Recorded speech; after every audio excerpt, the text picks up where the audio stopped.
Ibu, bapak, saudari, saudara, rekan-rekan muda, dan adik sekalian dimanapun kalian berada, bertemu kembali dengan saya Romo Tino SSCC di dalam catatan pesiarah.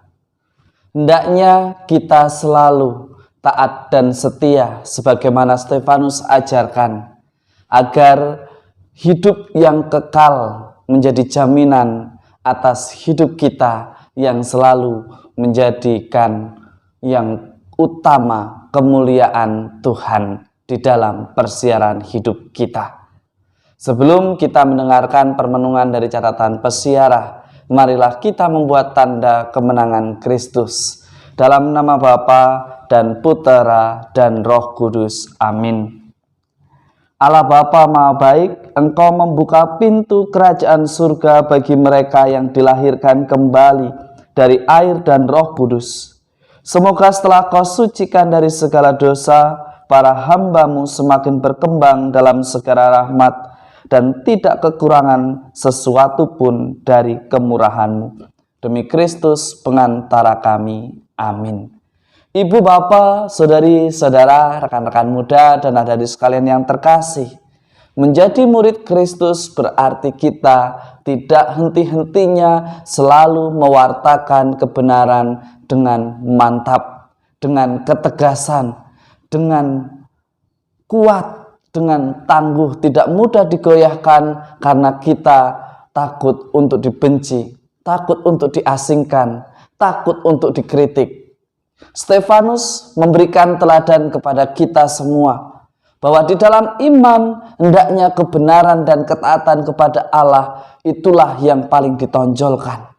Bagaimana hal itu bisa menjadi kekuatan Stefanus? Karena Stefanus selalu mengandalkan Tuhan.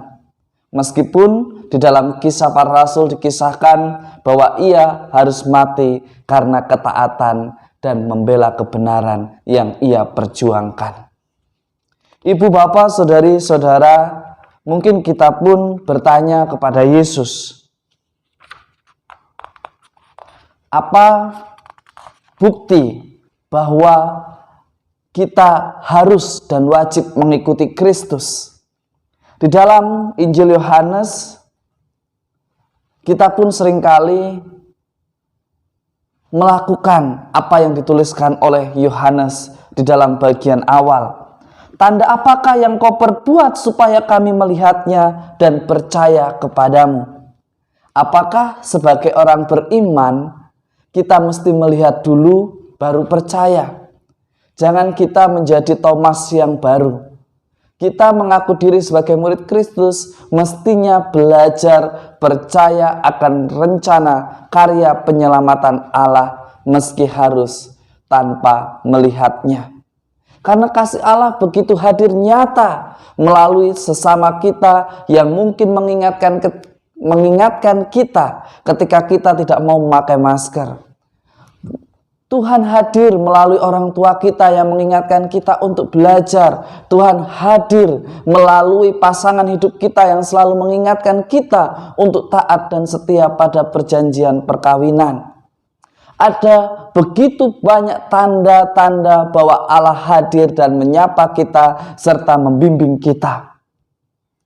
Yesus pun menegaskan bahwa akulah roti hidup yang turun dari surga dan yang memberikan hidup kepada dunia.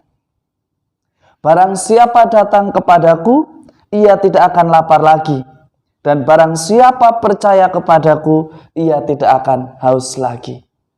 Jika kita orang beriman, mengapa kita ragu untuk menjadikan Yesus sebagai andalan hidup kita? Jangan takut untuk menjadikan Yesus andalan dalam hidup kita. Ibu, bapak, saudari, saudara, rekan-rekan muda, dan adik-adik sekalian yang terkasih. Yesus sudah memberikan teladan bagi kita untuk berani memikul beban hidup kita, menghadapinya dengan lebih bijaksana. Jangan menjadi pribadi yang menggerutu, tetapi orang beriman akan selalu mampu seperti Stefanus. Meskipun dicaci, meskipun dibenci, meskipun dikritisi, meskipun dihindari kebenarannya, ia tetap memaafkan. Siapa saja yang membuatnya mati, siapa saja yang membuatnya sakit hati.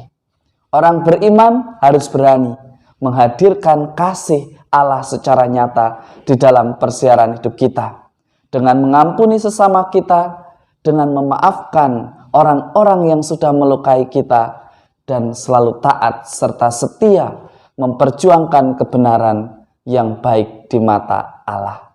Semoga berkat Tuhan senantiasa melindungi dan memberkati kita, dalam nama Bapa dan Putera dan Roh Kudus. Amin.